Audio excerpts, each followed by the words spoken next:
நம்ம என்ன படிச்சுட்டு இருக்கோம்? நேற்று சாயங்காலத்தை என்ன தலைப்பில் படிச்சுட்டு இருக்கிறோம்? தேவனுடைய வீட்டிலே நியாய தீர்ப்பு, judgement at the house of God அப்படின்னு படிச்சுட்டு இருக்கிறோம். காலையில் செய்தி கேட்டோம், அப்படியே டப்புன்னு நிறுத்தின மாதிரி உங்களுக்கு தெரியும். ஆனால் தொடர்ச்சி மதியம் என்ன செய்வோம்? படிப்போம். தேவன் இந்த கடைசி நாட்களில் உலகத்திற்கு சொல்லும்படி ஒரு விசேஷமான வெளிச்சத்தை நமக்கு தந்திருக்கிறார். நம்முடைய முன்னோடிகள் வில்லியம் மில்லர், இன்னும் அநேகர், எலன் ஒயிட், ஜேம்ஸ் ஒயிட், அநேகம் பேர், இவங்களுக்கெல்லாம் ஆண்டவர் என்ன சொன்னார்? குறிப்பாக வில்லியம் மில்லர்கிட்ட என்ன சொன்னார்னா, டெல் த வேர்ல்டு அப்படி தான் ஆண்டவர் சொன்னார். ஆனால் என்ன சொன்னார் தெரியுமா?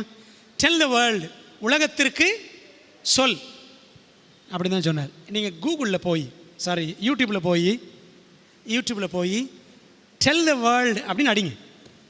டெல் த வேர்ல்டு அப்படின்னு இங்கிலீஷில் அடிங்க. நம்முடைய முன்னோர்கள் வில்லியம் மில்லர் இவங்கெல்லாம் செஞ்ச அந்த ஊழியத்தை பற்றி ஒரு படம் அதில் இருக்குது. இதே தலைப்பில், டெல் த வேர்ல்டு அப்படின்ற தலைப்பில். பார்த்துருக்கீங்களா? எத்தனை பேர் பார்த்துருக்கீங்க? ஓகே, சிலர் இருக்கிறீங்க. குட். பார்க்காதவங்க முயற்சி பண்ணுங்கள். டெல் த வேர்ல்டு, உலகத்திற்கு சொல் அப்படின்னு தான் ஆண்டவர் வில்லியம் மில்லர்கிட்ட சொன்னார். சரிங்களா? இப்போது இந்த பவர் பாயிண்ட்லாம் ஒர்க் ஆகுதா? கலைப்படுதா? பவர் பாயிண்ட்லாம் ஒர்க் ஆகுதா? சரி. காலையில் நான் பேசும்பொழுது நெட்டு கட் ஆகிடுச்சு. இல்லாட்டி எல்லா விஷயத்தையும் உங்களுக்கு பவர் பாயிண்டில் காமிச்சிருப்போம். இன்னும் உங்களுக்கு ஈஸியாக இருந்திருக்கும் ஃபாலோ பண்ண. ஆனால் ஒரு சிலர் கஷ்டப்பட்டதாக சொன்னாங்க. ஃபஸ்ட்டு வேகமாக பேசிட்டீங்க அப்படின்னு சொன்னாங்க. நான் வேகமாக பேசி அவ்வளோ நேரம் ஆயிடுச்சு. ஏன்னா ப்ராஃபஸின்னு எடுத்தோன்னா அதெல்லாம் குயிக்காக முடிக்க முடியாது. மினிமம் 1 hour ஆகும். அந்த பவர் பாயிண்ட் இருந்துருச்சுன்னா 1 hourல முடிச்சிருப்பேன். அது இல்லாதனால சில வசனங்கள்லாம் எடுத்து வாசிக்க நேரம். அதுக்காக தான் பவர் பாயிண்ட் யூஸ் பண்ணுறது, டைமை குறைக்கிறதுக்காக. நிறைய சொல்கிறதுக்காகவும் நேரத்தை குறைக்கிறதுக்காக தான் பவர் பாயிண்ட் யூஸ் பண்ணுவோம். அது காலையில் அது முடியாமல் போச்சு. பரவாயில்ல, எல்லாமே நல்லதுக்கு தான். ஆனால் அப்படியும் நமக்கு ஒரு ட்ரைனிங் கொடுக்குறாரு. சரிங்களா? சரி. அப்போ என்ன படிக்கிறோம் அப்படின்னா, தேவன் இந்த தானியேல் 8:14 படித்தோம் பார்த்தீங்களா? தானியேல் 8:14 2300 ராப்பகல் செல்லும் வரைக்கும் இருக்கும், பின்பு பரிசுத்த ஸ்தலம் சுத்திகரிக்கப்படும். இந்த வசனத்தை வில்லியம் மில்லர் அவர் படம் உங்களுக்கு தெரியும்னு நினைக்கிறேன். அந்த படம் இருந்துச்சுன்னா கொஞ்சம் எடுத்து போட்டிங்கன்னா நல்லாயிருக்கும். வில்லியம் மில்லர் அவர் ஒரு விவசாயி.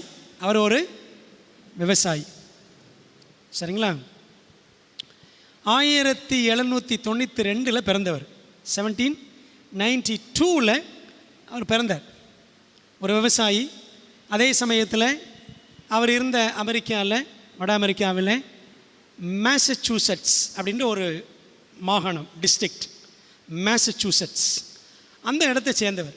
அந்த ஊரில் விவசாயி மட்டுமல்ல, அவர் அந்த ஊரில் ஷெரீஃபாக இருந்திருக்கிறார், அந்த ஊரில் மேயராக இருந்திருக்கிறாரு, இராணுவத்தில் வேலை செஞ்சார். இப்படி நிறைய வேலை செஞ்சவர். அவர் குடும்பத்தில் பார்த்தீங்கன்னா சுமார் எத்தனை பிள்ளைன்னு நினைக்கிறீங்க? அவன் குடும்பத்தில் 16 பிள்ளைய. அவர் கூட பிறந்தவங்க எல்லாம் சேர்த்து 16 பேர். இவர் தான் மூத்தவர். சரிங்களா? இவர் எந்த சபையை சேர்ந்தவர்னா பேப்டிஸ்ட் சர்ச். நம்ம அடிக்கடி சொல்கிறோம் பார்த்தீங்களா? பில்லி கிரஹாம், சார்ல்ஸ் ஸ்பர்ஜன், D.L. மூடி, இவங்கெல்லாம் இந்த பேப்டிஸ்ட் சர்ச்சிலேருந்து வந்தவங்க. அதுலேருந்து வந்தவர் தான் யார்? William Miller. இந்த பேப்டிஸ்ட் சர்ச்சிலேருந்து வந்தவங்கலாம் ரொம்ப வைராக்கியமாக இருப்பாங்க. அதானே D.L. மூடி, பில்லி கிரஹாம், இவங்க எல்லாமே பேப்டிஸ்ட் ப்ரீச்சர்ஸ், ரொம்ப வைராக்கியமாக இருப்பாங்க. அப்போ இந்த வில்லியம் மில்லர் அவரும் பேப்டிஸ்ட் சபையை சேர்ந்தவர் தான். ஆனால் என்ன தெரியுமா? அவர் சர்ச்சுக்கே போக மாட்டார். இவருடைய சகோதரியுடைய கணவர் அவர் ஒரு பேப்டிஸ்ட் சர்ச்சில் பாஸ்டராக இருந்தார். அவர் தன்னுடைய சகோதரியுடைய கணவர் பிரசங்கம் பண்ணாதான் அவர் என்ன செய்வாராம்? சர்ச்சுக்கே போவார். சரிங்களா? இவர் ஆண்டவரை நம்பலை. இவர் மிலிட்ரியில் சேர்ந்த பொழுது, வில்லியம் மில்லர் மிலிட்டரியில் இருந்த பொழுது, இவர் கூட இருந்த ஃப்ரெண்ட்ஸ் எல்லாம் பார்த்திங்கன்னா கடவுளை நம்பாதவங்க. எப்படி கடவுளை நம்புவாங்க நம்ப மாட்டாங்க அப்படின்னா, அவர்களுக்கு ஒரு கொள்கை இருந்துச்சு. அந்த கொள்கைக்கு பேர் டீயிசம். கொள்கைக்கு என்ன பேர்? டீயிசம். DEISM. டீயிசம். டீயிசம் இவர் தான் வில்லியம் மில்லர். நல்லா பார்த்துக்கோங்க. சரிங்களா? டீயிசம் என்ற கொள்கை. He was a deist. DEIST. He was a deist. அந்த மிலிட்ரியில் சேர்ந்து என்னவாயிட்டார்? டீயிஸ்டாக மாறிட்டார். டீயிஸ்ட்னா என்ன உங்களுக்கு நான் சொல்கிறேன். அந்த டீயிசம் அப்படின்னா, இந்த உலகத்தை கடவுள் படைச்சாரா? ஆமாம், கடவுள் தான் படைச்சார். நல்ல கொள்கை தானே? கடவுள் தான் படைச்சார். சரி, படைச்சிட்டு அவர் இந்த உலகத்தை பராமரிக்கிறாரா? பராமரிக்கலையா? பாதுகாக்கிறாரா? பாதுகாக்கலையா? ஆமாவா இல்லையா? ஆமான்னு நம்ம சொல்கிறோம். பைபிள் அப்படி தான் இருக்குது. ஆனால் அந்த கொள்கை என்ன தெரியுமா? கடவுள் படைச்சார், படைச்சிட்டு விட்டுட்டு எங்கேயோ போயிட்டார். அவருக்கு இந்த உலகத்துக்கும் சம்பந்தமே கிடையாது. பிள்ளையை பெத்தாச்சு, தெருவில் போட்டுட்டு போயிட்டார். இதுதான் அந்த கொள்கை. சரிங்களா? இந்த கொள்கைக்கு என்ன சொல்லுவாங்கன்னா, தமிழில் டீயிசம், தமிழில் என்ன சொல்லுவாங்கன்னா, வெளிப்படா கடவுள் கொள்கை. வெளிப்படா கடவுள் கொள்கை. அதாவது ஆண்டவர் தான் எல்லாத்தையும் படைச்சார். அதுக்கப்புறம் இந்த உலகத்தில், அவர் படைத்த உலகத்தில் அவர் இன்ட்ரெஸ்ட் காட்டுறதே கிடையாது. அப்படி பைபிள் சொல்லுது? இல்லை, இந்த உலகத்தை ஆண்டவர் இன்ட்ரெஸ்ட் காமிச்சு பராமரிக்கிறார். ஏதாவது ஒரு வசனம் சொல்லுங்களேன். ஆளுக்கு ஒரு வசனம் சொல்லுங்கள். தெரிஞ்ச வசனம் சொல்லுங்கள். இது என்ன சிக்கலாக இருக்குது அப்படின்றீங்களா? நீங்கள் சொல்லணும். இந்த உலகத்தை ஆண்டவர் பார்க்குறாரு, பராமரிக்கிறான்றதுக்கு என்ன வசனம்? ஐயரங்க, அவன் எல்லாம் பேச வேண்டாம். முதல்ல ஜெய சிஸ்டர். ஓகே, யோபுலேருந்து சொல்கிறாங்க, காற்றை தமது பண்டை சாலையிலேருந்து விடுறாரு. Very good.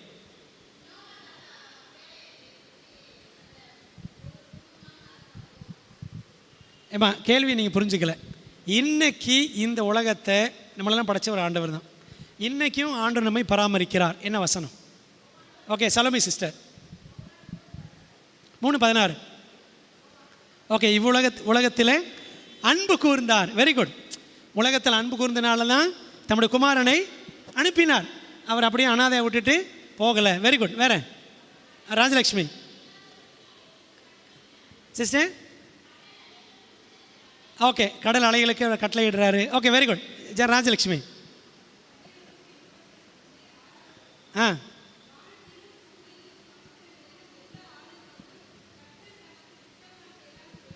Very good. Super. வசனத்தை சொன்னாங்க பார்த்தீங்களா? சங்கீதம் 135 6ஆம் வசனம். வானத்திலும் பூமியிலும் சமுத்திரங்களிலும் எல்லா ஆழங்களிலும் அவர் தமக்கு சித்தமானதை எல்லாம் செய்கிறார். வண்டர்ஃபுல். அவருக்கு சித்தமானது தான் வானம், பூமி, சமுத்திரம், ஆழம் எல்லாத்துலேயும் அவர் சித்தம் தான் நடக்குது. சரிங்களா? இப்போ நான் இங்கே இருக்கிறேன், நீங்கள் இங்கே உட்காந்து இருக்கிறீங்க அப்படின்னா இது யாருடைய சித்தம்? ஆண்டோட சித்தம். இதை மாதிரி வசனத்தோடு சொல்லுங்கள். சொல்லாதவங்கள சொல்லுங்கள். அம்மா ரெபேக்கா அம்மா, சங்கீதம் 96:6. கர்த்தர் ராஜரீகம் பண்ணுகிறார். Very good. சூப்பர் வசனம். ஆண்டவர் ஆளுகை செய்கிறார். Very good. வேற யாரோ? முத்துப்பாண்டி. ஆமாம் சிஸ்டர் சொல்லுங்க.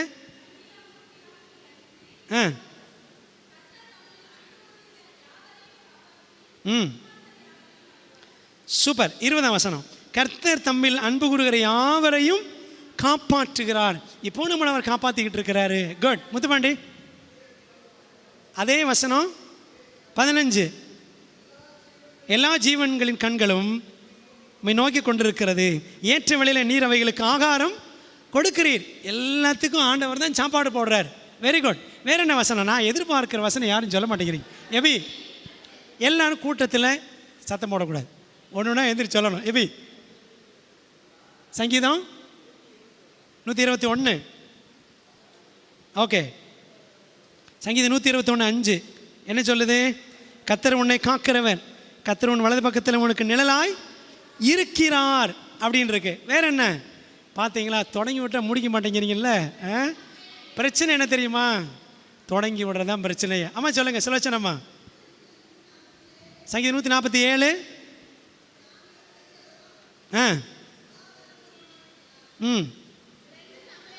ஓகே, 147ல் அம்மா எத்தனை வசனம் சொன்னீங்க? 5. நம்முடைய ஆண்டவர் பெரியவரும் மகா பலமுள்ளவருமாய் இருக்கிறார். அவருடைய அறிவு, அவர் இன்னும் இருக்கிறார், மகா பெரியவராக அவர் நம்ம கூடவே இருக்கிறாரு. சரி அம்மா சொல்லுங்க.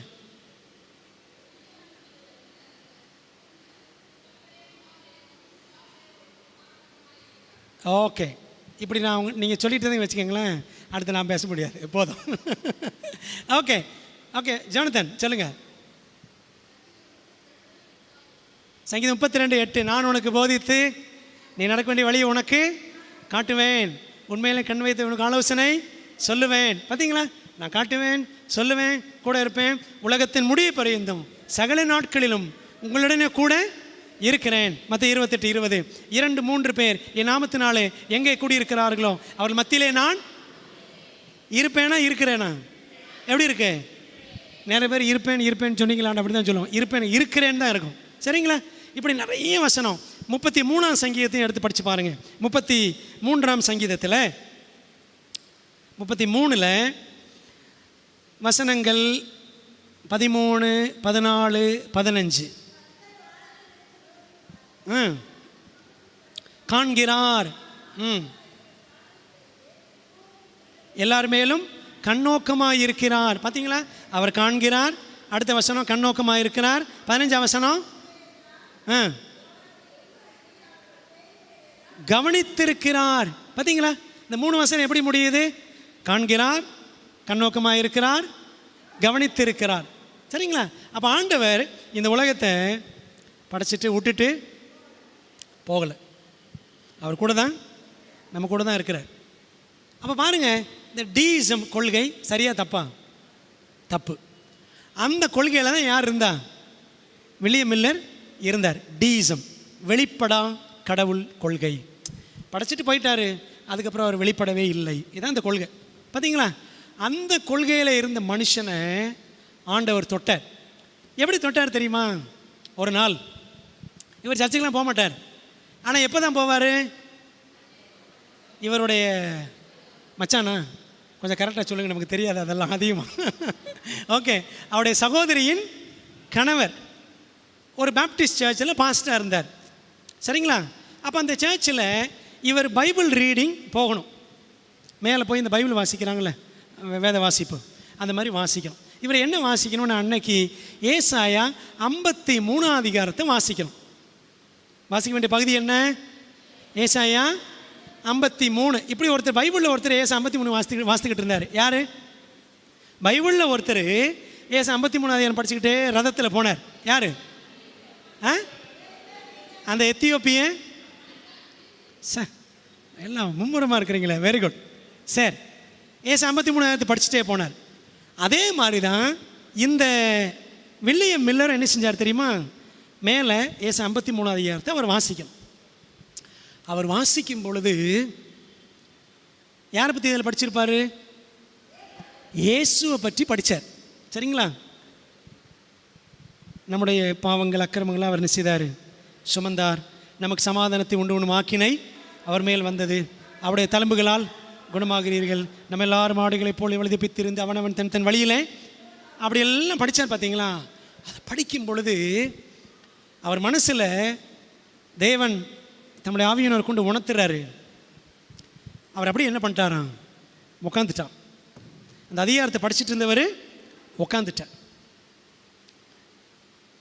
அதில் இருக்கிற அந்த இயேசுவின் அன்பு, அந்த அதிகாரத்தில் சொல்லப்பட்டிருக்கிற அந்த பாடுபடும் ஊழியக்காரன், அந்த ஏசா 53ஆம் அதிகாரத்துக்கு என்ன டைட்டில் பொதுவாக சொல்லுவாங்கன்னா, த சஃபரிங் சர்வன்ட், பாடுபடும் ஊழியக்காரன் அந்த சாப்டருக்கு பேர். அதில் இயேசுவை பற்றி அவர் அறிந்து கொண்டு அந்த இயேசுவின் அன்பினாலே அவர் உள்ளம் தொடப்பட்டது. அங்கே தான் அவர் இயேசுவை ஏற்றுக்கிட்டார். சரிங்களா? நீங்கள் அப்படி சரித்திரத்தில் படித்து பாருங்களேன். ஏசா 53ஆம் அதிகாரத்தை படித்து இயேசுவை ஏற்றுக்கொண்டவர்கள் யார் யார்? எபி சின்ன பையனாக இருக்கும் பொழுது அப்படி ஒரு மெசேஜ் அவனுக்கு சொல்லிக் கொடுத்து அவனுக்கு ஞாபகம் இருக்கான்னு தெரியல, இவன் ஞாபகம் இருக்கா? ஞாபகம் இருக்குது. ஏச 53 அதிகாரம் படித்து யார் யாரெல்லாம் ஏசப்பா ஏற்றுக்கிட்டாங்க அப்படின்னு ஒரு 5-6 பேர் கதையெல்லாம் எபிக்கு சொல்லி கொடுத்துருக்கேன். அவன் அதை வச்சு ஒரு நாள் எங்கள் காஞ்சிபுரத்தில் பேசுனீங்களா, காஞ்சிபுரம் சர்ச்சில் பேசணும். அப்போ அவன் சின்ன பையன். ஏச 53 அதிகாரம் படித்து ஆண்டவரை ஏற்றுக்கொண்டவர் யார்? William Miller. ஜோசப் உல்ஃப் அப்படின்னு ஒருத்தர், ஜோசப் உல்ஃப்னு ஒருத்தர், நம்ம ஹிஸ்ட்ரியில் அவரை பற்றி படிக்கலாம். ஆகவே கடவுள் இந்த உலகத்தை படைச்சாரு, விட்டுட்டு போயிட்டாருன்னு நினச்சிக்கிட்டு இருந்த ஒரு நபர் இப்போ என்ன ஆயிட்டாரு? இயேசுவை ஏற்றுக்கொண்டார். பைபிளை படிக்க ஆரம்பித்தாராம். இந்த வில்லியம் மில்லர் பற்றி நீங்கள் நிறைய படிக்கணும் அப்படின்னா கிரேட் கான்ட்ரவர்சி புக்கு, மாபெரும் போராட்டம் புக்கு தமிழில் இருக்குது பார்த்தீங்களா? அதில் எத்தனை அதிகாரங்கள் இருக்குது தெரியுமா? எத்தனை அதிகாரங்கள்? 42 அதிகாரங்கள் இருக்குது, 42 சாப்டர்ஸ். அந்த 42 அதிகாரங்களையும் நம்ம கட்டாயம் படிக்கணும். ஏன்னா கடைசி காலத்தில் என்னெல்லாம் நடக்கும்னு அந்த புக்கில் இருக்குது. எருசலேம் அழிவுலேருந்து தொடங்கும். எருசலேம் அழிவு, ஏன்னா எருசலேம் அழிவும் உலக அழிவுக்கும் சம்மந்தம் இருக்குல்ல. எருசலேம் அழிவுலேருந்து தொடங்கும். அதை நீங்கள் படிச்சிங்கன்னா, அந்த புக்கை படிச்சிங்கன்னா தானியேல், வெளிப்படுத்தல், ஆசரிப்பு கூடாரம் எல்லாம் நமக்கு தெளிவாக புரியும். அதில் இந்த வில்லியம் மில்லருடைய அனுபவங்கள்லாம் எழுதியிருப்பாங்க. அதில் சொல்லியிருப்பார், நான் இவ்வளோ காலமாக பைபிளை நான் படிக்காமல் விட்டுட்டேனே அப்படின்னு வேதனையோடு எழுதியிருப்பார் வில்லியம் மில்லர். இவ்வளோ ருசிகரமாக, இவ்வளோ இனிமையாக பைபிள் இருக்குன்னு எனக்கு தெரியாமல் போச்சே 50 வயசில். அவர் சொல்கிறார் 50 வயசில் அப்படின்ட்டு அவர் என்ன பண்ணார் தெரியுமா? பைபிளை படிக்க ஆரம்பித்தார். மனுஷன் படித்தார். எப்படி படிப்பார் தெரியுமா? பைபிளை ஒரு வசனம் படித்து அந்த வசனத்தை நல்லா தரோவாக புரிஞ்சுக்கிட்டாதான் அடுத்த வசனத்துக்கே அவர் போவார். நம்ம என்ன செய்வோம்? புரியுதோ புரியலையோ போ, என்னத்தையோ ஒரு கடமைக்கு எப்பா படித்தாச்சு அப்படின்னு ஒரு திருப்தி, அப்படி தான் என்ன செய்வோம்? படிப்போம். அவர் எல்லாத்தையும் ஒவ்வொரு வசனத்தையும் விழாவாரியாக படிப்பான். ஒரு கையில் கேஜேவி, கிங் ஜேம்ஸ் வெர்ஷன் இருந்துச்சு இங்கிலீஷ், இன்னொரு கையில் ஒரு கன்கார்டன்ஸ், ஒரு ஒத்துவாக்கிய அகராதி, Bible concordance, Cruden's, Alexander Cruden's concordance அப்படின்னு வாங்க. இந்த 2 தான் அவர்கிட்ட இருந்துச்சு. இந்த 2 தான், ஒரு பைபிள் கிங் ஜேம்ஸ் பைபிள் இங்கிலீஷில், இன்னொன்று ஒரு ஒத்துவாக்கிய அகராதி. ஒத்துவாக்கிய அகராதி என்னென்ன? ஒரு வார்த்தையை எடுத்து இப்போது மேசியா அப்படின்னா பைபிளில் எங்கெல்லாம் மேசியான் இருக்குது அப்படின்னு கண்டுபிடிச்சலாம். அதான் ஒத்துவாக்கிய அகராதி. ரட்சகர் எங்கெல்லாம் ரட்சகர் இருக்குது அப்படின்னு கண்டுபிடிச்சலாம். அதான் அந்த புக்கு. சரிங்களா? ஒத்துவாக்கிய அகராதி. சொல்லுவாங்களே ஒத்து ஊதலான்னு வாங்கல, அவர் சொல்கிற மாதிரி அப்படியே இவரும் சொல்லுவார். அதாவது மேசியான்னா அந்த மேசியா மாதிரி அந்த வசனங்களை எங்கே இருக்க எல்லாத்தையும் காமிச்சிடும். விளங்குது உங்களுக்கு? இந்த 2 தாங்க அவர் வச்சுருந்தார். இந்த 2ஐயும் வச்சுக்கிட்டு அவர் பைபிளை ஆராய்ச்சி பண்ணார். எத்தனை வருஷம் ஆராய்ச்சி பண்ணார் தெரியுமா? 16 வருஷங்கள். 1816 1832 வரைக்கும், 1816 to 1832, 16 வருஷங்கள் பைபிளை ஆராய்ச்சி பண்ணாராம். சரிங்களா? 1816 தொடங்கினவர் 1818 வரைக்கும் 2 வருஷம் பைபிள் ஆராய்ச்சி பண்ணார். தானியேல் 8:14 படித்தார். படிச்சுட்டு ஒரு முடிவுக்கு வந்தார். ஏசு கிறிஸ்து என்ன செய்ய போகிறாரு? இன்னும் 25 வருஷத்தில் வருவார். விளங்குதா உங்களுக்கு? 1818 சொன்னார், 1818 சொல்கிறாரு ஏசு கிறிஸ்து எத்தனை வருஷத்தில் வருவார்? இன்னும் 25 வருஷத்தில் வருவார். அப்போ எந்த வருஷம் சொல்லுங்கள்? 1843, 1840, 1943. சரி, வில்லியம் மில்லருக்கு 300 வருஷத்துக்கு முன்னாடி யார் இருந்தா? மார்ட்டின் லூத்தர் இருந்தார். மார்ட்டின் லூத்தர் 1543 சொன்னார். 1543, 1543 மார்ட்டின் லூத்தர் சொன்னாராம், இன்னும் 300 வருஷங்களில் இயேசு கிறிஸ்து வருவார். எத்தனை வருஷம்? எங்கே வந்து முடியும்? 1843. புரியுதா உங்களுக்கு? இந்த 1843, 44 என்ற வருஷம் இருக்கே, இது சாதாரணமான வருஷம் கிடையவே கிடையாது. விளங்குதா உங்களுக்கு? போன வருஷம் அதான் பேசினேன், எத்தனை பேருக்கு ஞாபகம் இருக்குன்னு எனக்கு தெரியல. போன வருஷம் 1844 ஒய் அண்ட் ஹவ் அப்படின்னு பேசினேன் டிவைன் சர்வீஸில். எனக்கு ஞாபகம் இருக்குது. 1944 ஏன் எப்படின்னு பேசுகிறேன். ஞாபகம் இருக்கு அவங்களுக்கு? 1843-44 என்னெல்லாம் நடந்துச்சு அப்படின்னு படித்தோம். நீங்கள் படிக்கணுன்னா அந்த யூடியூப் லிங்க் உள்ளே போங்க. நம்ம மதுரை சென்ட்ரல் சர்ச் உள்ளே போய் 1844 போடுங்க, அந்த சேமன் வரும். சரிங்களா?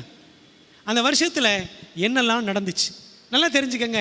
1844-43 சாதாரண வருஷம் கிடையவே கிடையாது.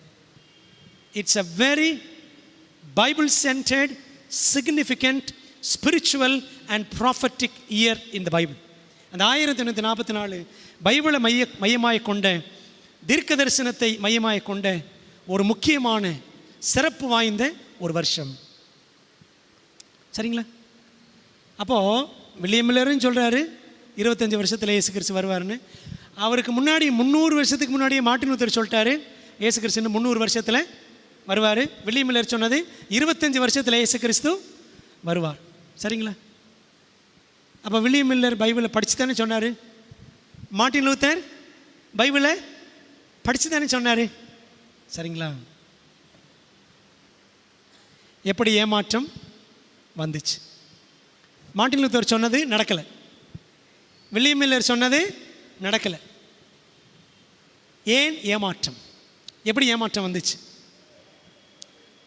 ஏன் ஏமாற்றம்? அப்போது மார்ட்டின் லூத்தர் பைபிள் படித்தது தப்பா? வில்லியம் மில்லர் 16 வருஷம் படித்தார். 2 வருஷம் படித்தார். ஃபஸ்ட்டு 1816-18 படித்தார் வில்லியம் மில்லர். அதுக்கப்புறம் இன்னொரு 9 வருஷம் படித்தார். நான் படித்தது கரெக்டானு கண்டுபிடிக்கிறதுக்கு இன்னொரு 9 வருஷம் படித்தார். அப்புறம் இன்னொரு 5 வருஷம் படித்தார். மொத்தம் எத்தனை வருஷம்? 2 + 9 + 5 எத்தனை வருஷம்? 16 வருஷம் படித்தார். சரிங்களா? 1860 1832 வரைக்கும் படித்தார். சரிங்களா? படிச்சுட்டு சும்மா உட்காந்துடலாம் நினச்சார். சும்மா உட்காந்துடலாம். சரிங்களா? அப்போ ஆண்டவர் சொல்கிறாரு, அதான் ஆரம்பத்தில் சொன்னேன்ல, என்ன சொன்னார் வில்லியம் மில்லர்ட்ட? டெல் த வேர்ல்டு, நீ கண்டுபிடிச்சதை உலகத்துக்கு சொல்லு. 1843 இயேசு கிறிஸ்து வரப்போகிறார், நீ சொல்லு அப்படின்னு ஆண்டவருக்கு உணர்த்தினார். சரிங்களா?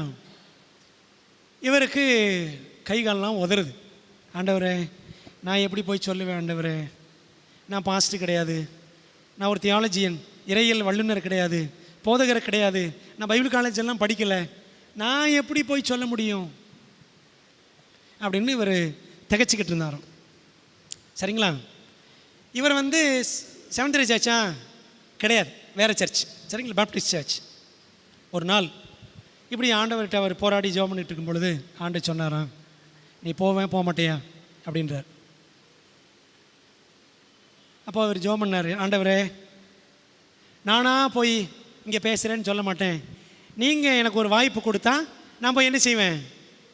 நான் இந்த சத்தியத்தை, தீர்க்க தரிசன சத்தியம், தானியேல் 8-14 அந்த வெளிப்படுத்தல் 14:6-7 அவர் நியாயத்திற்கு கொடுக்கும் வேலை வந்தது, இதெல்லாத்தையும் நான் போய் சொல்கிறேன். ஆனால் நீங்கள் தான் எனக்கு வாய்ப்பு கொடுக்கணும் அப்படின்ட்டு ப்ரே பண்ணார். சரிங்களா? இது எப்போ நடக்குது? 1831 நடக்குது.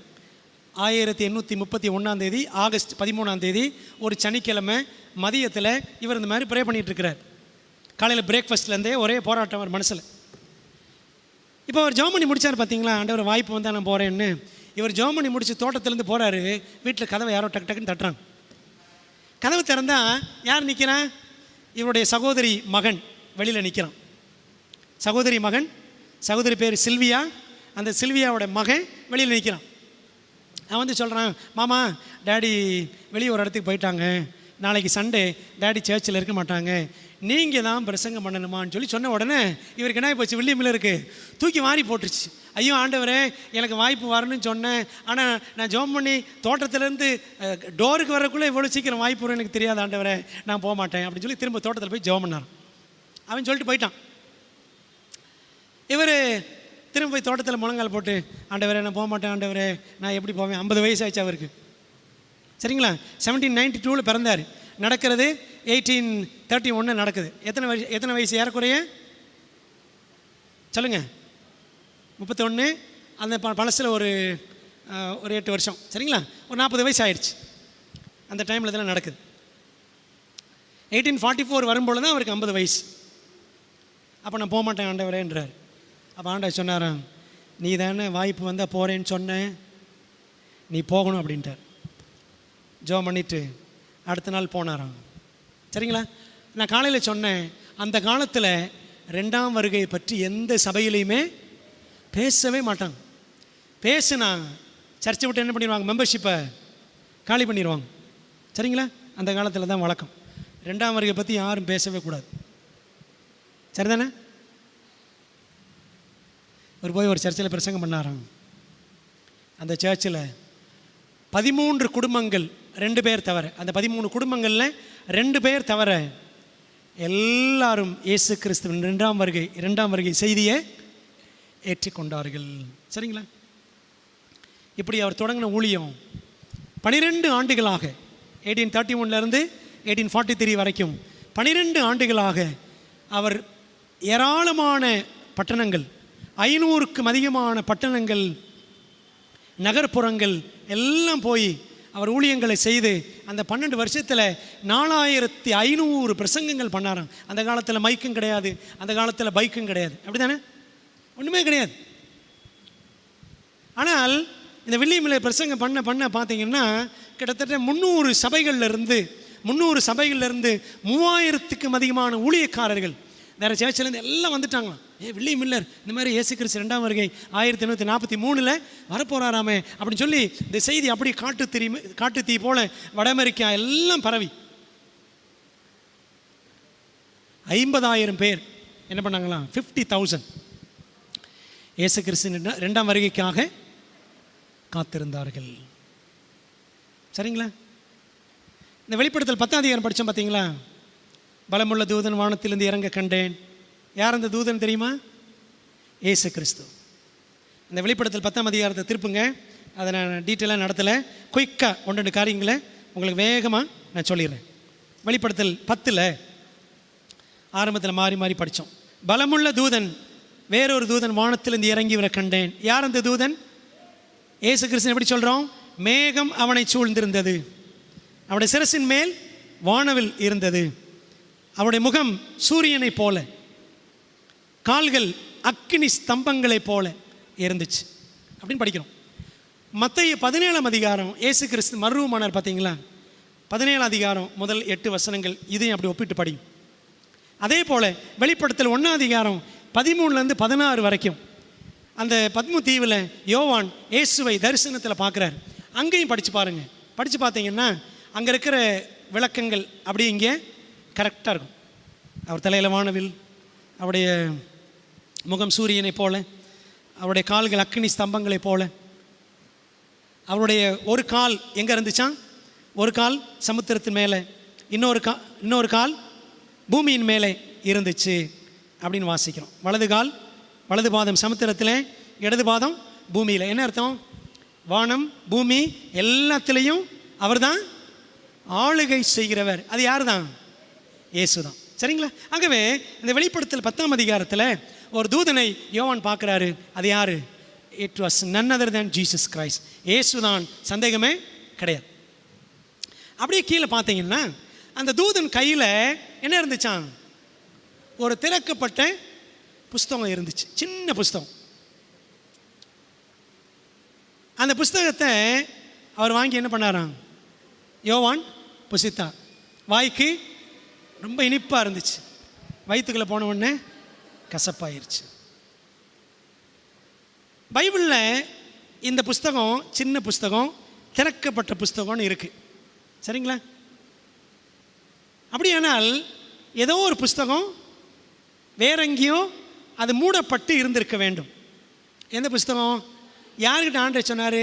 எப்பா இதை மூடி போட்டுரு, இதை முத்திரை போடு. காலையில் படித்தோம்ல, எப்போ உனக்கு இதுக்கும் சம்மந்தம் கிடையாது, இது முடிவு காலத்துக்கு அடுத்தது. சரிதானே? முடிவு காலத்துக்கு அடுத்தது அப்படின்னு எந்த புஸ்தகத்தை முத்திரை போட சொன்னார்?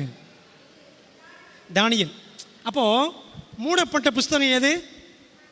தானியேல் தான்.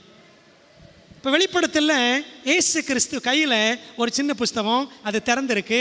அதை யோவான் போய் வாங்குறாரு. அப்போ திறக்கப்பட்ட புஸ்தகம் எது தான்? தானியேல் தான். சரிங்களா? என்ன ஆச்சுன்னா, நம்ம காலையில் பார்த்தோமே, இந்த 1844 1798 அப்போது 1798 போப் கைது செய்யப்பட்ட பொழுது இருண்ட காலம் முடிவடைந்தது. இருண்ட காலம் முடிஞ்சு. என்ன இருண்ட காலம்? பைபிளுக்கு இருண்ட காலம், சத்தியத்துக்கு இருண்ட காலம், இயேசுவுக்கு அது இருண்ட காலம். இயேசுவை பற்றி எங்கேயும் பேச முடியாது, எல்லாம் மரியாள் தான். சரி தானே? எல்லாம் புனிதர்கள் தான் முக்கியமாக இருந்தாங்க, போப்பு தான் முக்கியம். ஆகவே இயேசுவை பற்றி சத்தியங்கள் எல்லாம் மறைக்கப்பட்டது. பைபிள் எப்படி இருந்துச்சான்? ரெட்டு உடுத்தி கொண்டது. அப்படி தானே படிக்கிறோம் வெளிப்படுத்தல் 11 அந்த 2 சாட்சிகளும் என்ன பண்ணிச்சான்? ரெட்டுடுத்தி கொண்டவர்களாய் 1260 நாள் அளவும் தீர்க்க தரிசனம் சொன்னார்கள். வெளிப்படுத்தல் 11 வாசிக்கிறோம். ஆகவே இந்த பழைய ஏற்பாடும் புதிய ஏற்பாடும் மறைக்கப்பட்டது. சரிங்களா? அது இருண்ட காலம். அதனால தான் இருண்ட காலம். இந்த இருண்ட காலத்துக்கு பிறகு 1798 பிறகு என்ன நடக்குதுன்னா, அநேகர் தீர்க்க தரிசனங்களை அநேகர் இங்கும் அங்கும் ஓடி ஆராய்வார்கள், அறிவும் பெருகிப்போம். என்ன அறிவு? சத்திய அறிவு, தீர்க்க தரிசன அறிவு பெருகும் அப்படின்னு தானியேல் 12:4 ஆண்டவர் சொன்னபடியே அன்னைக்கு தானியேல் காலத்தில் முத்திரை போடப்பட்ட மூடப்பட்ட புஸ்தகம் 1798 பிறகு அது என்ன செய்யப்பட்டது? திறக்கப்பட்டது. அது ஆராய்ச்சி செய்யப்பட்டது. சரிங்களா? அதில் ஒருத்தர் தான் யார்? William Miller. விளங்குது உங்களுக்கு? இப்போ அந்த சீக்வன்ஸ் உங்களுக்கு புரியுதா? அந்த வரிசை. ஆகவே இரண்டாம் வருகை பற்றி அந்த வெளிப்பாடு, இயேசு கிறிஸ்து வருவார் என்ற வெளிப்பாடு, இந்த தானியேல் 8:14 இதெல்லாம் படிக்கும் பொழுது வில்லியம் மில்லருக்கு தெரிய வந்தது. சரிங்களா? அப்போ இயேசு வரப்போகிறார் என்ற அந்த செய்தி வாய்க்கு மதுரம். அந்த யோவான் வாங்கி சாப்பிட்றது என்ன அர்த்தம்னா, ஜான் ரெப்ரசன்ட்ஸ் த சர்ச். யோவான் யாருக்காக எழுதுறாரு? இதெல்லாம் சபைக்காகத்தானே எழுதுறாரு. சபையை சுட்டி காட்டுது. யோவான் போய் வாங்கி சாப்பிட்டாருன்னா, யோவான் போய் வாங்கி சாப்பிடல, என்ன அர்த்தம்? அது ஒரு தரிசனம் எழுதி வைக்கிற சபை. ஆண்டோடைய பிள்ளைகள் ஆராய்ச்சி பண்ணி இயேசு கிறிஸ்து வரப்போகிறார் என்ற செய்தியை அவங்க தீர்க்க தரிசனத்தில் கண்டுபிடிச்சாங்க. அவங்களுக்கு ரொம்ப இனிப்பாக இருந்துச்சு. முதல்ல 1843 வருவார். மார்ச் 21 ஏப்ரல் 21 1843 இயேசு கிறிஸ்து வருவார். நல்லா கவனிச்சுக்கோங்க. அந்த தேதி மார்ட்டின் லூத்தர் சொன்ன வருஷம், அந்த வருஷம் வில்லியம் மில்லர் சொன்ன வருஷம். சரிங்களா? அந்த டைமில் இயேசு கிறிஸ்து வருவார் என்ற செய்தி எல்லா இடத்துலையும் பரவுச்சு, வாய்க்கு மதுரம். ஆனால் 1843 அவர் வரல. சரிங்களா? அது ஒரு சின்ன ஏமாற்றம். அவர் 1844 வருவார், 1844 வருவார்னு சொல்லிட்டு சாமுவேல் ஸ்னோ என்பவர், சாமுவேல் எஸ் ஸ்னோ, இவர் ஒரு முன்னோடி. அவர் ஒரு முன்னோடி. அந்த படங்கள்லாம் இருக்கு, நான் எடுத்துகிட்டு வரல. அவர் இந்த யூத கேலண்டர்லாம் படித்து ஆராய்ச்சி பண்ணி அவர் சொன்னாராம், அக்டோபர் 22 1844 இயேசு கிறிஸ்து வருவார். நல்லா கவனிங்க. அக்டோபர் 22 1844 என்றது வில்லியம் மில்லர் சொன்ன டேட் கிடையவே கிடையாது. அவர் சொன்னது 1843 தான், மார்ட்டின் லூத்தர் மாதிரி. சரியா? 44 சொன்னது யாரு? Samuel snow. அப்போது எல்லா இடத்துலையும் சத்தியம் பயங்கரமாக பரவுச்சு. எல்லா இடத்துலையும் கேம்ப் மீட்டிங்ஸ். 2 வருஷத்தில் 43 44 அந்த 2 வருஷத்துக்குள்ளே என்ன பண்ணாங்க தெரியுமா? 130 camp meetings, 130 camp meetings. Camp மீட்டிங்னா அது 10 நாள் 15 நாள் நடக்கும். இந்த மாதிரி கேம்ப் மீட்டிங்ஸ் நிறைய நடந்துச்சான். மக்கள் நிறைய வருவாங்க. அந்த காலத்தில் வசதியெல்லாம் கிடையாது, டாய்லெட்டும் கிடையாது, ஒன்றும் கிடையாது. சரிங்களா? மக்கள் அப்படியே வந்து சத்தியங்களை கேட்குறதுக்கு கூடி வந்தாங்களாம். 2 வருஷத்தில் 130 படமுயற்சி கூட்டங்கள் அப்படி சொல்லலாம், எஃபர்ட் மீட்டிங்ஸ் நடந்துச்சு. இவர் கூட நிறைய பாஸ்டர்ஸ் சேர்ந்துக்கிட்டாங்க, வில்லியம் மில்லர் கூட. எல்லாம் அதான் காலையில் சொன்னாங்கல்ல, புது புது பத்திரிகைகள் எல்லாம் அடித்து செய்திகள் எல்லா பக்கம் போச்சு. இயேசு வருவார் என்று அக்டோபர் 22 1844 எல்லாரும் 50,000 பேர் காத்திருந்தார்கள். ஒரே இடத்துல இல்லை, அமெரிக்காவில் வெவ்வேறு இடங்கள். 50,000 people they waited for the second coming of Christ. ஆனால் இயேசு வரல. அந்த காலத்தில் இருந்த ஒரு தவறான ஒரு புரிதல் என்ன அப்படின்னா, பரிசுத்த ஸ்தலம் சுத்திகரிக்கப்படும் அப்படின்னு. பரிசுத்த ஸ்தலம் எதுன்னு நினச்சிக்கிட்டாங்க? இந்த பூமி தான் பரிசுத்த ஸ்தலம். சரிங்களா? ஏன்னா கிபி 70லேயே தீத்துராயன் வந்து என்ன பண்ணிட்டான்? எருசலேமை அழிச்சிட்டான். அதுக்கப்புறம் பூமியில் எந்த ஆலயமும் கட்டப்படவில்லை. மோசே ஒரு கூடாரம், மோசே ஆசீர் கூடாரம் அமைச்சார். அதுக்கப்புறம் சாலமோன் தேவாலயம் கட்டினார். அதை நேபுகாத்நேச்சர் அழிச்சிட்டான். அதுக்கப்புறம் எசரா நெகமியா கட்டினாங்க. அதை ஏரோது, பெரிய மகா ஏரோது ராஜா அதை 46 வருஷம் 46 இயர்ஸ் அதை புதுப்பித்தான். யோவான் 2ஆம் அதிகாரத்தில் படிக்கிறோம். சரிங்களா? அந்த ஏரோது புதுப்பித்த ஆலயம் என்னாச்சு? கிபி 70ல் தீத்துராயன் ரோம சக்கரவர்த்தி வந்து அதை என்ன செஞ்சிட்டான்? எரிச்சு போட்டான். அதுக்கப்புறம் எருசலேமில் யாரும் ஆலயம் கட்டவில்லை. அப்போது இதை தெரிஞ்சிருந்த நம்முடைய முன்னோடிகள், அப்போ ஆலயமெல்லாம் ஒன்றும் கிடையாது சுத்திகரிக்கப்படுவதற்கு, பூமி தான் பரிசுத்த ஸ்தலம். பரிசுத்த ஸ்தலம் சுத்திகரிக்கப்படுதல் அப்படின்னா இயேசு கிறிஸ்து பூமியை அக்கினியினால் அழிப்பார் அப்படின்னு நினச்சிட்டாங்க. சரிங்களா? ஆனால் நம்முடைய முன்னோடிகள் பரலோகத்தில் ஒரு ஆசீர்வாத கூடாரம் இருக்குன்றத அவங்க அப்பொழுது கம்ப்ளீட்டாக என்ன செஞ்சிட்டாங்க? காண தவறிவிட்டார்கள். சரிங்களா? அப்போ 1844 1844 இயேசு கிறிஸ்து வருவார்னு அவங்க நம்பினாங்க. எங்கே வருவார் நம்பிட்டாங்க? பூமிக்கு வருவார் நம்பிட்டாங்க. ஆனால் அவர் வந்தார். ஆனால் எங்கே வரல? பூமிக்கு வரல. அவர் பரிசுத்த ஸ்தலத்திலிருந்து மகா பரிசுத்தலத்துக்கு வந்தார். சரிங்களா? அவர் கிறிஸ்து மரித்து உயிர்த்து கிபி 31 பூமியிலிருந்து பரலோகத்தின் பரிசுத்த ஸ்தலத்துக்குள்ளே போனார். 1844 அக்டோபர் 22 அவர் பரிசுத்தலத்திலிருந்து மகா பரிசுத்தலத்துக்குள்ளே சென்றார். அதான் தானியேல் 7ஆம் அதிகாரம் 9, 10 வசனங்கள் படிக்கிறோம். சிங்காசனங்கள் வைக்கப்பட்டன. எங்கேருந்து எங்கே வைக்கப்பட்டன?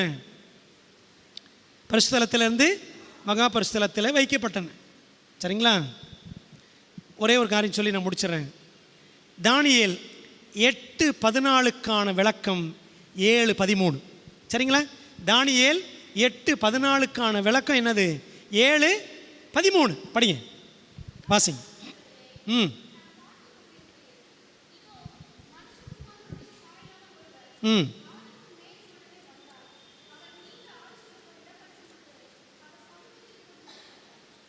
பார்த்தீங்களா? என்ன வாசிக்கிறோம்? தானியேல் சொல்கிறாரு, நான் பார்த்து கொண்டிருக்கையில் ராதரிசனங்களிலே இதோ மனுஷகுமாரனுடைய சாயலான ஒருவர். யார்? இயேசு கிறிஸ்து தான். அவர் என்ன பண்ணாராம்? வானத்து மேகங்களுடனே வந்தார். அவர் நீண்ட ஆயுசுள்ளவர் இடம் மட்டும் வந்து. யார் நீண்ட ஆயுசுள்ளவர்? நீண்ட ஆயுசுள்ளவர் யார்? இங்கிலீஷில் ஏன்ஷியன்ட் ஆஃப் டேஸ், நீண்ட ஆயுசு உள்ளவர் அப்படின்னு தானியேலில் மட்டும்தான் 3 தடவை இருக்குது. ஒன்லி இன் டேனியல் சாப்டர் 7 7ஆம் அதிகாரத்தில் மட்டும்தான் 3 தடவை இருக்குது நீண்ட ஆயுசு உள்ளவர். எங்கெங்கே இருக்குது? 7ஆம் அதிகாரம் வசனம் 9 ஒரு தடவை, 13 ஒரு தடவை, அப்புறம் இன்னொன்று 21 ஒரு தடவை. சரிங்களா? 7:9, 7:13, 7:21 3 தடவை இருக்குது நீண்ட ஆயுசு உள்ளவர். யார்? செவன்த் டே சர்ச்சில் நிறைய பேர் அவர் யாருன்னு சொல்லுவாங்க? ஜீசஸ்ன்னு சொல்லுவாங்க. கிடையாது. நீண்ட ஆயுசு உள்ளவர்னா யார்? பிதா. நினச்சிக்காதீங்க நீண்ட ஆயுசு உள்ளவர்னா முடியெல்லாம் வெள்ளையாக இருக்கும் அப்படி தான் நினச்சிட்டு இருக்கிறோம். பிதான்னா அவர் மண்டை முடியெல்லாம் வெள்ளையாக இருக்கும் அப்படிலாம் அர்த்தம் கிடையாது. அர்த்தம் அப்படி கிடையாது. என்ன அர்த்தம்? அவர் ஆரம்பமும் முடிவும் இல்லாதவர், அதான் அர்த்தம். அவர் ரொம்ப வயசானவர், நீண்ட ஆயுசு ரொம்ப வயசானவர், முடியெல்லாம் வெள்ளையாக இருக்கும், இப்படி தாத்தா மாதிரி இருப்பார் அப்படி நினச்சிக்காதீங்க. அப்படி கிடையாது. நம்ம சாத்தானை பற்றி எப்படி நினச்சிருக்கிறோமோ அதை மாதிரி தான் பிதா பற்றி நினச்சிருக்கோம். சாத்தான் எப்படி நினச்சிருக்கோம்? முட்டத்தலை, 2 கொம்பு, பின்னாடி வால், 2 பல்லு, அப்படி தான் நினச்சிருக்கோம். சரிதானே? அதே மாதிரி தான் பிதாவும் ரொம்ப வயசானவர், கை கால்னு இப்படிலாம் அப்படின்னு தொங்கிக்கிட்டு இருக்கோம், சதையெல்லாம் தொங்கிக்கிட்டு இருக்கோம். சரிங்களா? முடி வெள்ளை வெள்ளையன்னு இருக்கும், கிழமை நாட்டம் உட்காந்துருப்பார். அப்படி கிடையாது. சரிங்களா? நீண்ட ஆயுசுள்ளவர் என்றால் என்ன அர்த்தம்? அவர் ஆரம்பமும் முடிவும் இல்லாதவர், சாவாமை ஒருவராய் சாவாமை உள்ளவர். சரிங்களா? பிதாவாகி தேவன். விளங்கிச்சிங்களா? அப்போது இந்த நீண்ட ஆயுசுள்ளவர் இடம் மட்டும் 7:13. அவர் நீண்ட ஆயுசுள்ளவர் இடம் மட்டும் வந்து அவர் சமீபத்தில் கொண்டு வரப்பட்டார். கவனிச்சிங்களா?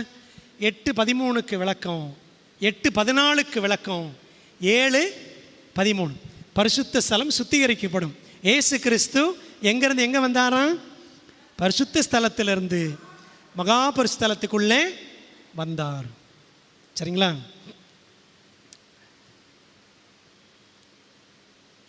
October 22, 1844 the date was correct but the event was wrong. தேதி சரி, சம்பவம் தவறு. சரிதானே? தேதி என்ன சரி? அக்டோபர் 22, 1844 தப்பு கிடையாது, கரெக்டு தான். சம்பவம் என்ன? சம்பவம் எதிர்பார்த்தாங்க, இயேசு கிறிஸ்து பூமிக்கு வருவார்னு நினச்சாங்க. ஆனால் எங்கேருந்து எங்கே வந்தார்? பரிசுத்தலத்திலேருந்து மகா பரிசுத்தலத்துக்கு வந்தார். ஆனால் கீழே கூடியிருந்த மக்கள் எல்லாம் பெரிய ஏமாற்றம். சிறிய ஏமாற்றம் ஏற்கனவே எப்போ? 43. இப்போ இது என்ன ஏமாற்றம்? பெரிய ஏமாற்றம். இப்படி கூடி வந்தவங்க நிறைய பேர் பிரிஞ்சு போயிட்டாங்க. ஒரு 4 குரூப்பாக பிரிஞ்சுட்டாங்க. அதில் ஒரு குரூப் என்ன அப்படின்னா ஃபஸ்ட் டே அட்வென்டிஸ்ட் சர்ச் அப்படின்னு போயிட்டாங்க. ஃபஸ்ட் டே, இன்றைக்கி அட்வென்ட் சர்ச்சுன்னா மெட்ராஸ் ஃபுல்லாக இருக்குது, ஒரு 50 சர்ச் இருக்குது. First day Adventist church. ஞாயிற்றுக்கிழமை போவாங்க, 2ஆம் வரைக்கும் நம்புவாங்க. இன்னொரு சர்ச் வந்துச்சு, என்ன தெரியுமா?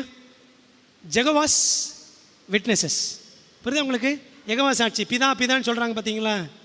இயேசு கிறிஸ்து தெய்வம் கிடையாது அப்படின்னு சொல்கிற சபை எங்கேருந்து தான் போச்சு?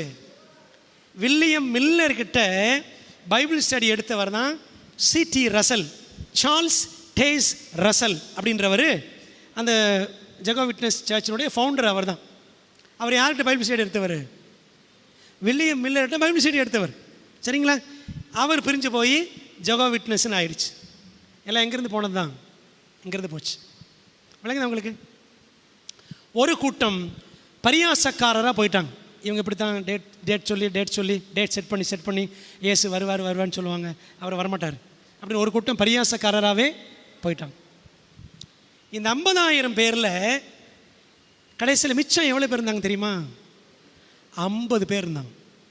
வெறும் 50 பேர். நான் சொல்கிற இந்த கதைகளை நீங்கள் படிக்கணும் அப்படின்னா ஏர்லி ரைட்டிங்ஸ்னு ஒரு புக் இருக்குது, ஏர்லி ரைட்டிங்ஸ் இங்கிலீஷில். அந்த இங்கிலீஷ் புக்கில் உள்ளே போய் இன்ட்ரோடக்ஷனில் படிங்க. Introduction early writings, Elon white book. அதில் இந்த கதையெல்லாம், நான் சொல்கிற கதையெல்லாம் டீட்டெயிலாக இருக்கும். எத்தனை பேர் மிச்சம் இருந்தாங்க? 50 பேர். இந்த 50 பேர் தான் இவங்களுக்கு ஆண்டவர் சொன்னார். அதான் வெளிப்படுத்தல் 10:11 படிங்க. அதான் வெளிப்படுத்தல் 10:11. 10:11 வாசிங்க. அப்பொழுது அவன் என்னை நோக்கி, நீ மறுபடியும் அநேக ஜனங்களையும் ஜாதிகளையும் பாஷைக்காரரையும் ராஜாக்களையும் குறித்து தீர்க்க தரிசனம் சொல்ல மறுபடியும். ஏமாற்றம் அடைந்து விட்டாயா? கவலைப்படாது, மறுபடியும் அப்படின்னு ஆண்டவர் சொல்கிறார். யாருக்கு சொல்கிறாரு? நம்மகிட்ட சொன்னார். இந்த 50 பேரும் ஊக்கமாக ஜெபம் பண்ணாங்க. ஆண்டவரே, அநேகர் பரியாசம் பண்ணுறாங்க. ஏன்னா எல்லாம் இயேசு கிறிஸ்து வரப்போகிறேன்னு சொல்லிட்டு வீடு காடு நிலம் தோட்டம் துறவு ஆடு மாடு எல்லாத்தையும் விற்றுட்டாங்க. விவசாயம் பண்ண அறுவடை செய்ய வேண்டியவர்கள் அறுவடையெல்லாம் பண்ணலை, அப்படிப்படியே விட்டுட்டாங்க. எங்களுக்கு இதெல்லாம் தேவையில்லை, இயேசு கிறிஸ்து வரப்போகிறார் அப்படின்னு எல்லாத்தையும் விட்டுட்டாங்க. இப்போ எப்படி திரும்ப போகிறது? நம்மை உலகம் கிண்டல் பண்ணுமே, புரியுதா உங்களுக்கு? அப்படின்னு சொல்லிட்டு அநேகர் தடுமாறி போனார்கள். நம்ம பைபிள் படித்தோமே இத்தனை வருஷம், இவர் பிரசங்கத்தை கேட்டோமே, எல்லாம் தப்பு எல்லாம் பொய் அப்படின்னு நிறைய பேர் போயிட்டாங்க. ஆனால் இந்த 50 பேர் தான் என்ன பண்ணாங்களாம்? இன்னும் தொடர்ந்து பைபிளை படித்தாங்க. அதில் அடுத்த நாள் 2 பேர், அக்டோபர் 23, 1944 2 பேர். ஒருத்தர் ஹைரம் எட்சன், இன்னொருத்தர் ORL குரோசியர். ஹைரம் எட்சன் ஒரு முன்னோடி, இன்னொருத்தர் குரோசியர் ORL குரோசியர். இந்த 2 பேரும் பேசிக்கிட்டு போனாங்களாம். நம்ம என்ன செய்வோம்? ஒரு சின்ன கூட்டம், எல்லோரும் ஏமாந்துட்டோம். ஆனால் நம்ம சகோதரர்களை, விசுவாசிகளை போய் நம்ம என்ன செய்வோம்? என்கரேஜ் பண்ணுவோம், அவங்கள ஊக்கப்படுத்துவோம், இன்னும் பைபிள் படிக்கவும், ஜெபம் பண்ணவும், அவனோட வருகைக்கு இன்னும் ஆயத்தப்படவும் அவங்களை உற்சாகப்படுத்தும். வாங்க போவோம்னு சொல்லிட்டு 2 பேரும் ஒரு சோள கொல்லை வழியாக என்ன பண்ணாங்களாம், அப்படியே நடந்து பேசிக்கிட்டே போனாங்க. அப்போது அந்த குரோசியர்ன்றவர் அப்படி பேசிக்கிட்டே போகிறார். இவர் பக்கத்தில் வராருன்னு நினச்சிக்கிட்டு பக்கத்தில் ஆளை காணோம், முன்னாடியே போயிட்டார். கடைசியில் பார்த்தா கூட இருந்த அந்த ஹைரம் எட்சன் அவர் ஒரு தரிசனத்தில் இருந்தார். தரிசனம் எப்போன்னு சொன்னேன்? பகல் நேரம், பனி நேரம், பயண நேரம், எந்த நேரத்துலையும் ஆண்டவர் கொடுப்பார் தரிசனம். அப்படி ஒரு தரிசனம் இருக்கு. அந்த தரிசனத்தில் ஹைரம் எட்சன் என்ன கண்டார்? ஆண்டவர் இயேசு கிறிஸ்து பரிசுத்த ஸ்தலத்திலிருந்து மகா பரிசுத்தலத்துக்குள்ளே போகிறதை அவர் தரிசனத்தில் கண்டார். அப்போ தான் புரிஞ்சுக்கிட்டாங்களா, இயேசு கிறிஸ்து வருவார்னு நினச்சோம், அவர் எங்கே வருவார்னு தப்பாக புரிஞ்சுக்கிட்டோம். பூமிக்கு வருவார்னு நினச்சோம், அவர் பூமிக்கு இல்லை, பரிசுத்தலத்திலிருந்து மகா பரிசுத்தலத்தில் அவர் ரட்சிப்பின் ஊழியத்தின் கடைசி பகுதிக்குள்ளே அவர் உள்ளே போயிருக்கார், மகா பரிசுத்தலத்தில், பரலோகத்தில் அப்படின்னு அந்த வெளிச்சத்தை அவர்கள் பெற்றுக்கொண்டார்கள். விளங்குது அவங்களுக்கு? இப்படி தான் இந்த 50 பேர் கொஞ்சம் கொஞ்சமாக பைபிளை படித்து ஜெபம் பண்ணி, சரிங்களா? அதில் ஒருத்தர் தான் எலன். அந்த டைமில் எலனுக்கு கல்யாணம் ஆகலை, எலன் ஒயிட்னு ஆகலை, எலன் ஹார்மன். ஸோ அக்டோபர் 22 ஏமாற்றம், 23 பரிசுத்தலத்திலேருந்து மகா பரிசுத்தலத்துக்கு போகிற கிறிஸ்து போகிற அந்த காட்சி தரிசனம் ஹைரம் எட்சன் பார்க்குறாரு. அப்புறம் டிசம்பர் 2nd வீக், டிசம்பரில் எந்த தேதின்னு சரித்திரத்தில் கிடையாது, டிசம்பரில் 2nd வீக்கில் ஒரு நாள் எலன் ஒயிட் அவங்களுக்கு ஒரு 17 வயசு இருக்கும்பொழுது, when she was 17 years old, she received her first vision. ஆண்டவர் அவங்களுக்கு முதல் தரிசனத்தை கொடுத்தார். சரிங்களா? ஏன் கொடுத்தார் தெரியுமா? இந்த கொஞ்சம் பேர் இருக்கிறாங்க, இந்த கொஞ்சம் பேரை கொண்டு இந்த உலகத்திற்கு இந்த சத்தியத்தை முத்துவதை அறிவிக்கணும்னு சொல்லிட்டு இந்த சிறு கூட்டத்தை உற்சாகப்படுத்தவும் ஊக்கப்படுத்தவும், தீர்க்கதரிசியை கொண்டு சபையை ஆண்டவர் காக்கவும் இந்த பெண்ணை ஒரு தீர்க்கதரிசியாக தேவன் எழுப்பினார். ஏன் ஒரு பெண்ணை எழுப்பினாங்க? நிறைய பேர் சொல்லுவாங்க, ஒரு பொம்பளை சொல்கிறத கேட்டுக்கிட்டு இருக்கிறாங்கன்னு சொல்லுவாங்க. சரிதானே? அவங்களுக்கு எலன் ஒயிட் அவங்க தான் 7th ரேக்கு மரியாள் அப்படின்வாங்க, அப்படின்னு சொல்லுவாங்க வெளியில். அப்படி நாம் சொல்கிறது கிடையாது. சரிங்களா? நமக்கு பிரதான புஸ்தகம் எது தான்? பைபிள் தான். சரிதானே? பைபிளுக்கு அப்புறம்தான் யார்? எலன் ஒயிட் அம்மையாருடைய எழுத்துக்கள். அது சிறிய ஒளியாக இருந்து இந்த பெரிய ஒளியை நாம் விளங்கிக் கொள்வதற்கு எலன் ஒயிட் அம்மையாருடைய புஸ்தகங்கள் உதவி செய்கிறது. சரிங்களா? அப்போது என்ன பார்க்குறோம் அப்படின்னா, இப்படி ஆண்டவர் இந்த எலன் ஒயிட்டை அழைக்கிறதுக்கு முன்னாடி ஏற்கனவே 2 ஆண்களை அழைத்தார். 2 பேர். ஒருத்தர் யார்? யாரை சொல்ல முடியுமா? வில்லியம் ஃபாய், இன்னொருத்தர் ஹேசன் ஃபாஸ். 2 பேர், வில்லியம் ஃபாய், ஹேசன் ஃபாஸ். 2 பேரும் அழைச்சார். இந்த 2 பேரும் ஐயோ எப்படி ஊழியம் செய்கிறது, நம்ம எப்படி வருமானம் காசு சாப்பாடெல்லாம் என்ன செய்கிறது அப்படின்னு சொல்லிட்டு அப்படியே டிஸ்கரேஜ் ஆகி போயிட்டாங்க. அப்புறம் தான் ஆண்டவர் யார் அழைச்சாராம்? Ellen White. Weakest of the weak. அவங்களுக்கு என்ன பட்ட பேர்? Weakest of the weak. பலவீனமானவர்களிலேயே மிகவும் பலவீனமான ஒரு பெண்மணி. 9 வயசில் அவங்க இருக்கும் பொழுது ஒரு 13 வயசு பெண், ஸ்கூல் கேர்ள், கல்லை விட்டு அடிச்சிருவான். ஸ்கூல் முடிஞ்சு வீட்டுக்கு போகும்பொழுது கல்லை விட்டு அடித்து மூக்கில் பட்டு 3 வாரம் எலன் செத்துருவா அப்படின்ற அளவுக்கு கொண்டு போயிட்டாங்க.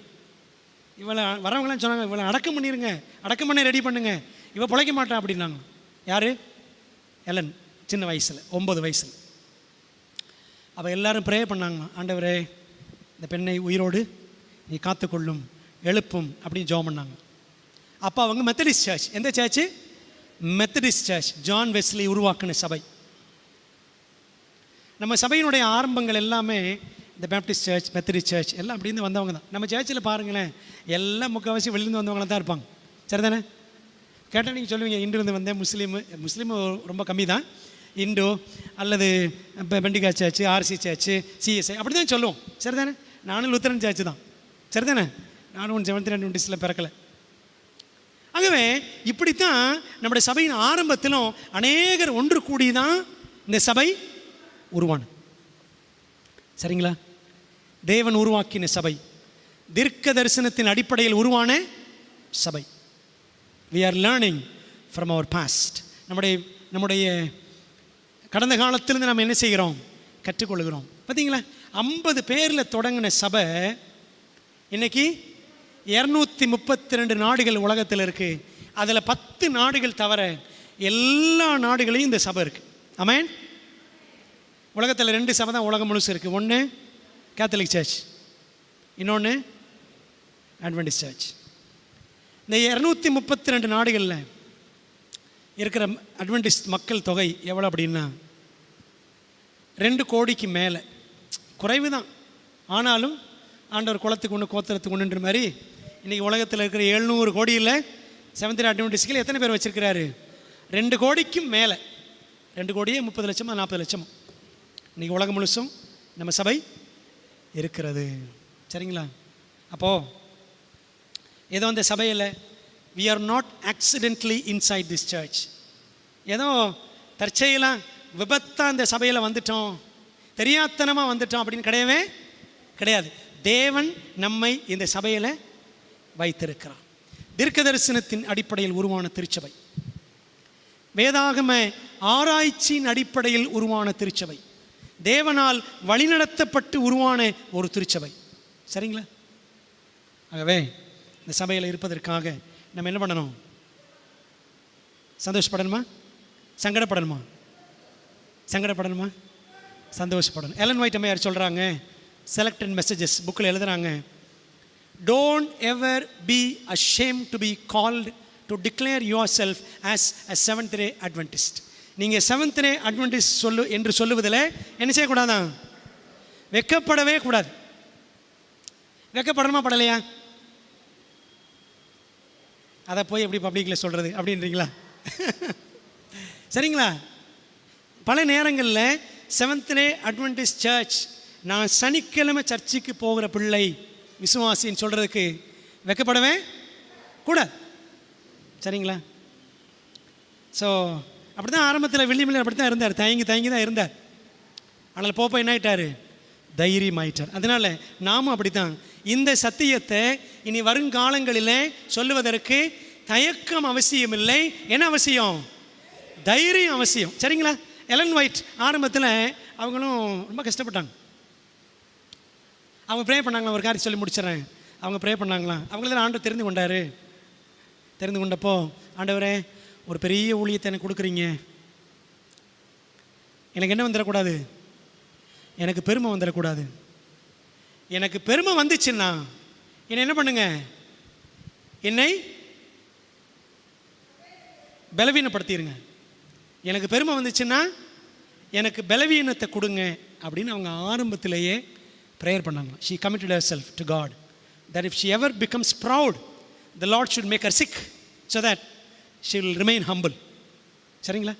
தாழ்மையாக இருக்கணும். டிஎல் மூடி சொல்லுவாராம், be humble or you will stumble. be humble or you will stumble. நீ தாழ்மையாயிரு, இல்லாவிட்டால் தடுமாறி போவாய். சரிங்களா? அப்போது எலன் ஒயிட் அந்த 17 வயசில் தொடங்கின ஊழியம் 88 வயசு வரைக்கும் செஞ்சாங்க. எத்தனை வருஷம்?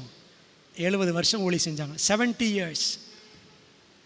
35 வருஷம் புருஷன் கூட, அடுத்த 35 வருஷம் 2 ஆம்பளை 4 ஆம்பளை பிள்ளை, 2 பிள்ளை செத்து போயிடுவான். ஒரு பையன் 16 வயசில் செத்துருவான், மூத்த பையன். கடைசி பையன் 1.5 வயசில் செத்துருவான். இடையில 2 ஆம்பளை பிள்ளைய.